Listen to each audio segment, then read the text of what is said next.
Donc je vais appeler maintenant à la tribune, et non pas à la barre, Roberta Genta, qui est responsable des ateliers textiles au Centro Conservazione e Restauro La Venaria Reale à Torino. Donc, il va nous présenter une problématique complexe qui est celle de la réversibilité, de la lisibilité de l'intervention sur un tissu archéologique à double face, le cauchemar des conservateurs et des restaurateurs du musée égyptien de Turin. Oui. Bonjour. Donc, vous avez la parole pour 25 minutes à 30 minutes. OK. Avec un instrument affreux que je sortirai lorsque vous approcherez de la limite. Parfait. Merci beaucoup. Bonjour à tous et je tiens à remercier vivement le comité d'organisation qui a permis la participation du centre du Venaria Reale à ces importantes journées d'études. Je m'excuse d'avance pour mon français et j'espère que ma communication sera compréhensible. Je vais lire très lente, désolée. Je vous présente une intervention de conservation mise à point pour un tissu archéologique fragmenté et double face. Suivant. Appartenant aux collections du musée égyptien de Turin, le tissu est composé de 2 fragments de taille moyenne qui font partie d'une seule teinture. Techniquement, il s'agit d'un taqueté façonné, tissé avec des chaînes et des trames en laine, caractérisé par un motif décoratif obtenu par l'alternance de trames de différentes couleurs sur les faces d'endroit et d'envers. Sur la face d'envers du taqueté, une trame supplémentaire en laine forme des bouclettes. Suivant. Le tissu est donc caractérisé par une double face, c'est-à-dire par la coexistence de 2 techniques exécutives très sophistiquées dans la même teinture. Les motifs décoratifs floréals stylisés du taqueté, tissu à aspect complètement trame, est bien visible sur la face d'endroit ou extérieur, tandis que la face d'envers ou antérieure est caractérisée par la présence de ranges transversales et régulières de bouclettes qui donnent au tissu une apparence souple et presque tridimensionnelle. Suivant. Le résultat, donc, est un tissu avec 2 faces répondant peut-être chacun à une différente fonction. Une face ayant une fonction plus décorative et une face ayant une fonction plus pratique, peut-être d'isolation thermique ou de confort. Cette brève description relève déjà tous les aspects que nous avons dû prendre en compte lors de l'élaboration du protocole d'intervention. Suivant. Avant de présenter l'intervention de restauration, il convient de s'attarder un petit peu sur les détails techniques. La sophistiqué du taqueté façonné est bien représentée avec un tissage de trames en 2 variantes chromatiques, écrou violet pour le champ et écrou rouge pour la bordure. La disposition décorative est basée sur la répétition en quinconces de formes géométriques octogonales, à l'intérieur desquelles se répète une petite rose à 8 pétales. Suivant. Ici, quelques détails de technique bouclée par trame supplémentaire. Les bouclettes ne sont pas ajoutées à la fin du tissage comme dans une broderie, parce qu'elles sont incorporées en même temps que le tissage du taqueté avance. La trame supplémentaire passe sur 3 chaînes et s'accroche à la 4e, comme dans le schéma numéro 2. Suivant. On a 3 bouclettes par centimètre. Le résultat est donc une couverture uniforme de la surface, à l'exception de la bordure en bas. Les côtés bouclés présentent également une valeur décorative, car le tisserand travaille aussi avec une trame en 2 variantes de couleurs, des bouclettes en laine écrue pour le champ central et des bouclettes en laine rouge pour la partie extérieure, comme pour mettre en évidence la présence décorative d'une bordure aussi sur les côtés antérieurs du tissu. Suivant. La face de taqueté avec les bouclets doit être considérée comme les côtés du tissage. Elle conserve en effet certains détails techniques indispensables à l'analyse du tissu et à une éventuelle compréhension de sa fonction. Tout d'abord, sur la droite, l'envers du tissu relève des tailles du tissage comme les systèmes de liures, de trames, de couleurs différentes du taqueté. Les deux fragments conservent remarquablement une des deux lisières, mais il n'a pas été possible de déterminer la mesure de l'auteur du tissu en origine parce que nous n'avons pas trouvé le point d'union de deux fragments. Enfin, la face d'endroit présente la pliure et la couture d'origine au fond du tissu. Ces détails confirment que le tissage s'est déroulé sur le côté avec les bouclettes et que cette face a été le côté d'envers ou l'intérieur lors de l'utilisation du tissu. Suivant. Un certain nombre de questions doivent être abordées lorsqu'on traite des textiles archéologiques et l'un des principaux problèmes est de comprendre l'utilisation auquel les textiles étaient destinés. Donc, commence le doute sur l'utilisation de notre taqueté façonné, participe au choix méthodologique de la restauration. La provenance de nombreux découvertes de taqueté, par exemple, nous aide pour la compréhension de son fonction. Voici deux exemples de taqueté comparables avec le nôtre du musée égyptien pour les motifs décoratifs très similaires. Le fragment de taqueté du musée du Louvre à gauche est catalogué comme housse de coussins ou de matelas. Donc peut-être que dans le contexte funéraire, la découverte de taqueté va suggérer textile ayant une fonction d'ameublement. Suivant. En ce qui concerne la technique des bouclés, nous pouvons faire les remarques suivantes. La technique des bouclés était déjà connue à l'époque d'Ancien Empire d'Égypte. Et en effet, un fragment de tissu dont l'une des faces est réalisée selon la technique des longues bouclées date de 1500 BC. Suivant.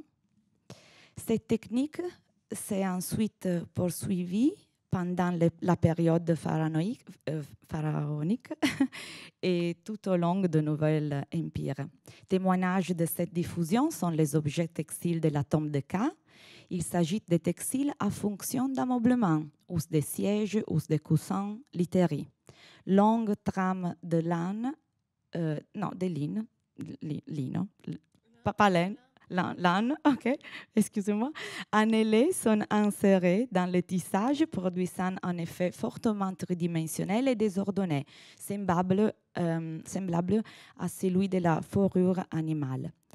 La couverture du lit de Mérite, l'épouse de Ka, dans la tombe, avait été placée avec la face bouclée vers le bas.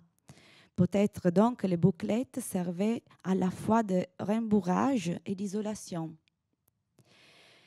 Pendant l'Ancienne Égypte, on peut donc identifier dans la technique du bouclé un type de textile spécifique à fonction de revêtement pour la laiterie. Suivant. Ah non, désolé. La dernière chose. Les images des textiles de la tombe de Ka montrent que les longues fils de bouclés sont tissés sur un simple tissu en toile de ligne écrue, alors que dans notre cas, la technique bouclée reste sur un tissage plus sophistiqué du taqueté. En fait, la méthode de restauration de tissu de Ka ne laisse aucun doute Et les tissus de forme carrée, par exemple, semblable à la couverture d'un coussin, a été restauré en consolidant les tissus sur un support qui empêchera effectivement l'accès à l'arrière du tissu. Au contraire, notre taqueté ne pouvait être traité comme ça, comme un simple tissu archéologique à consolider et à monter sur un support qui sacrifiait l'un des deux faces. Suivant. Malheureusement, les recherches bibliographiques n'ont pas permis de découvrir dans la littérature scientifique des cas similaires à notre tissu, taqueté bouclé. Les quelques exemples trouvés étaient de petits fragments non comparables aux dimensions de notre taqueté. Suivant. Et donc, tous les projets de restauration et d'exposition s'est articulé autour des éléments clés, la coexistence dans le même tissu de deux différentes techniques, la coexistence de deux faces répondant chacun à une différente fonction, et deux fragments de taille moyenne provenant d'une même teinture peut être en origine de grande taille. De tous ces éléments, l'objectif principal de la restauration est devenu clair, laisser visibles les deux côtés du tissu. Mais comme laisser les deux faces visibles, quel côté du tissu doit être privilégié en termes d'exposition et comment adapter les méthodologies de consolidation utilisées pour les tissus archéologiques aux exigences spécifiques d'exposition d'un taqueté bouclé qui devait être mise en valeur en même temps sur les deux faces. C'était nécessaire aussi un choix de compromis entre les exigences de la conservation et les critères d'exposition et de présentation au public. Suivant. OK. Une première phase, le protocole d'intervention s'est développé en deux phases. Une première phase préliminaire d'études interdisciplinaires visant à collecter toutes les données nécessaires à la mise en place d'un parcours analytique pour une connaissance approfondie des artefacts et de leurs phénomènes de détérioration. Les résultats obtenus par cette première phase ont conduit les choix méthodologiques de la restauration du nettoyage à la consolidation.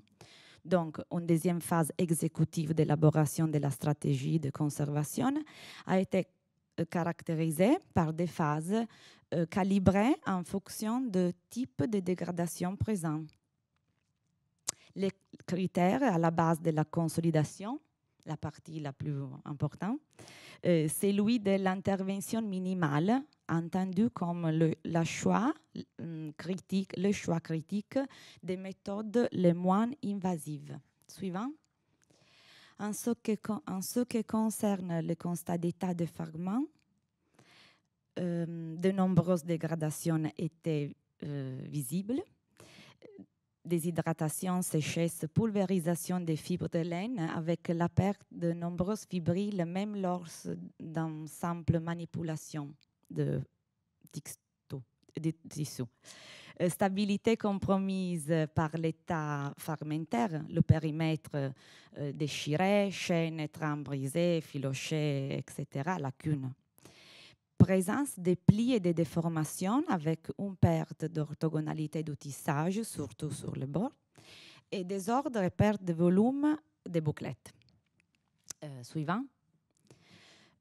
Oui, voici quelques images, j'espère efficaces pour raconter les différentes étapes de l'intervention. Donc, le dépoussiérage par microaspiration, qui est accompagné par la collecte d'échantillons de matériel hétérogène aspirés sur la surface du textile, afin de procéder à l'évaluation correcte du temps et de puissance d'aspiration, dans le plein respect de la fragilité des fibres archéologiques.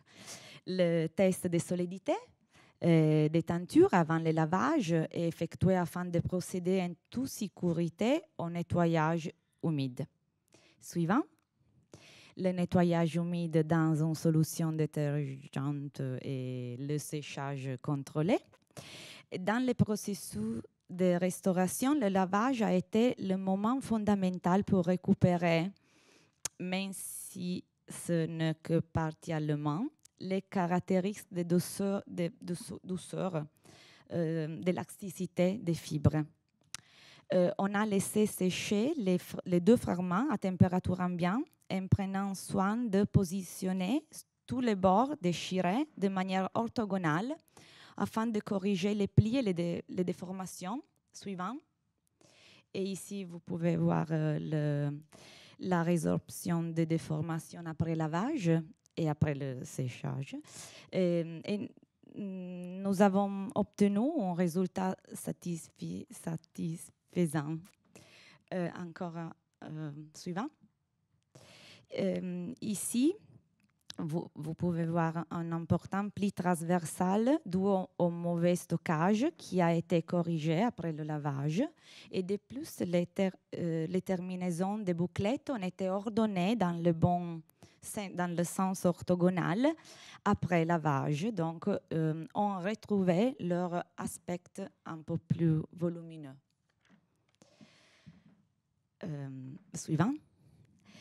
Alors, la consolidation a été le résultat d'un choix de compromis entre les exigences de conservation et les solutions pour l'exposition, afin de répondre à l'objectif de laisser visibles les deux côtés du tissu.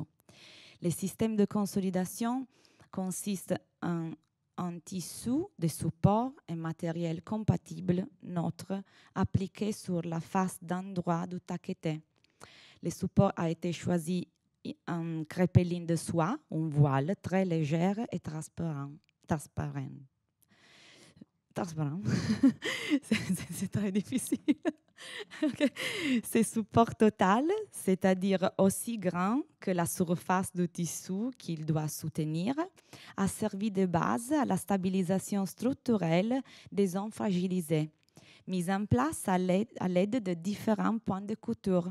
Une première grille en quinconce de points de couture perpendiculaires aux trames maintiennent bien l'étoffe originale contre les supports de conservation. Après cette grille, les zones dégradées ou lacunaires sont fixées par des petits points de restauration. Comme les supports, aussi tous les fils pour la consolidation sont en soie. Dans cette image, vous pouvez voir la pose du support en crêpeline de soie sous un de fragments. Les lignes blanches, comme dans un graphique, marquent les coutures de la grille temporairement, qui vont unir les supports et les taquetés.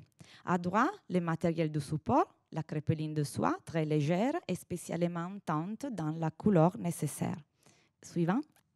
Dans cette image, un détail de traitement de consolidation à l'aiguille d'une déchirure. Les fils de chaîne et des trains brisés et filochés sont fixés à l'aide de petits points au crêpeline sous-jacente. Suivant. Un exemple de comparaison avant et après la restauration, les supports étant positionnés sur la face d'un droit du taqueté ne compromet pas l'effet tridimensionnel du côté bouclé. Dans les détails après restauration, il est possible d'apprécier la résorption des déformations et les bouclettes ordonnées dans leur sens orthogonal. Suivant. Mais bon, voyons ce qui se passe sur la face d'un droit du taqueté, parce qu'elle est entièrement recouverte de supports en crêpeline de soie. Habituellement, dans la restauration textile, la crêpeline, en raison de ses caractéristiques de légèreté et de transparence, est utilisée seulement en surface des étoffes, fragilisées ou très abîmées, mais pas comme support sous les tissus, car elle est considérée trop légère. Mais dans notre cas, on a choisi un compromis. Nous n'avions pas d'autre choix. Ce n'est qu'en utilisant un tissu transparent que nous avons pu assurer la lecture des valeurs formelles et chromatiques du motif décoratif du taqueté, qui, bien que couvert par le voile de soie, est encore lisible. Donc, voici quelques détails de la face d'endroit du taqueté avant et après la restauration. Sans doute, le voile de soie atténue légèrement les couleurs du motif décoratif, mais il a garanti une intervention visible et réversible. Suivant. Suivant. Suivant. Encore. Parfait. Et donc, si la restauration a atteint son objectif de laisser visibles les deux côtés du tissu, l'exposition devait également répondre à la même exigence. Les solutions pour laisser les deux côtés d'un tissu visible peuvent être de placer les tissus sur une surface en verre avec un miroir en dessous pour refléter l'arrière. Mais dans ce cas, les dimensions de plus d'1 mètre de longueur ne le permettaient pas. Alors, les critères d'exposition étaient basés sur la consolidation individuelle de deux fragments avec la possibilité de le rapprocher pour reconstituer l'ensemble qu'ils formaient à l'origine. Un support en forme de celle de cheval en plexiglas, encore une correcte inclinaison de support pour assurer une répartition correcte du poids. Et alors, un support transparent en forme de selle légèrement incliné sur lequel reposaient les tissus est construit par les musées égyptiens. Et les systèmes d'exposition répondent à la double fonction d'assurer une bonne répartition du poids et ensemble permettre de laisser visible les deux côtés. Suivant. Le tissu est encore exposé comme ça pendant une exposition au musée égyptien de Turin. Suivant. Les conclusions. La consolidation a nécessité d'une réflexion méthodologique par toute l'équipe de travail sur l'intervention minimale, qui est un peu plus facile dans le domaine de la restauration textile, comme un choix critique des méthodes les moins invasives. Cette intervention reste lisible et réversible et a permis de stabiliser les zones en grave état fragmentaire et lacunaire en respectant pleinement les matériaux originaux sans altérer leur état. Parce que les voiles de soie laissent parfaitement visibles les matériaux originaux. Et le choix d'un voile a garanti au taqueté bouclé la lisibilité fonctionnelle et esthétique sur les deux faces. Et les matériaux textiles apportés avec l'intervention sont connus pour leur neutralité et leur stabilité chimique et assurant les principes de la rétraitabilité sans aucun dommage pour les tissus originaux. Suivant, l'ensemble de l'intervention après la restauration. Et suivant. Et dirais suivant, et c'est fini. Ah.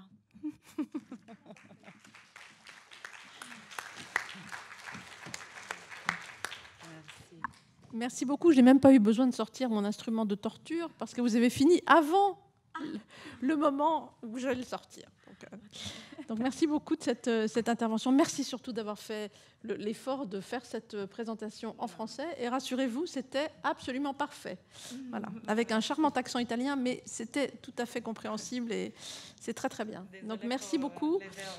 Merci. Non, mais il y en a eu très très très peu. Donc bravo. C'est une très belle. Une très belle présentation, tout à fait dans le thème, et on peut dire que votre traitement est réversible plus que retraitable. Donc merci beaucoup. Alors, est-ce qu'il y a des questions sur le textile égyptien double face, taqueté, bouclé, qui nous a plongé dans l'admiration et dans l'admiration. Voilà. et par la technique et par l'inventivité de la restauration, de la conservation. Vous n'avez pas de questions? Dominique Cordelier. Alors, est-ce qu'il y a un micro? Non, mais je peux parler. Mais je ne sais pas, parce que comme il y a enregistrement, peut-être qu'il faudrait malgré tout avoir un micro. Ce serait mieux. Oui. Ma question portait sur la nature du détergent utilisé pour ce type de tissu. Oui. Oui. Allez-y, enlevez votre masque, bien sûr. On utilise toujours, pour tous les typologies de tissus, tapisserie et tissus archéologiques aussi, la saponina, qui est, je pense, le résultat d'un détergent de synthèse qui origine des caractéristiques de radice dell'erba saponaria. Je ne sais pas en français. La racine de l'herbe de la saponaire, oui. De la racine de saponaire. Donc, voilà. Donc c'est voilà. Ça doit être un tensioactif, j'imagine. C'est un détergent pas ionique, neutre. Non ionique, neutre, qu'on utilise en percentual, mesuré sur la pourcentage, désolé, mesuré sur la base du volume d'eau dans le lavage. Et l'origine de cette habitude de nettoyer à l'humide avec la saponine à origine de notre formation à l'Opificio delle Pietre Dure de Florence, parce que beaucoup de recherches, je pense qu'origine pendant les années 90. Et donc, il y a beaucoup de publications pour la tapisserie. Mais c'est vrai que la tapisserie est toute laine, un peu de soie aussi, c'est vrai. Mais on va donc pas changer le nettoyage. Et la différence entre un lavage de tapisserie et un lavage d'un tissu archéologique et qui ne fait pas le geste mécanique avec l'éponge. Alors, la tapisserie supporte la pression de l'éponge. Oui, très bien. Il faut la faire avec le lavage parce que aide tout le processus de nettoyage. Dans la possibilité de un nettoyage humide sur un tissu archéologique, je travaille avec la schiuma. L'éponge qui fait la mousse. Oui, mousse, je laisse travailler. La mousse. Je laisse travailler la mousse parce que c'est le salissure, désolé, c'est pas le terme correct, reste en suspension dans le boule. Dans les bulles. Dans les bulles. Et donc, j'attends un peu et après, je vais rincer. Et après, je vais un peu tamponner pour aider le séchage. Merci beaucoup.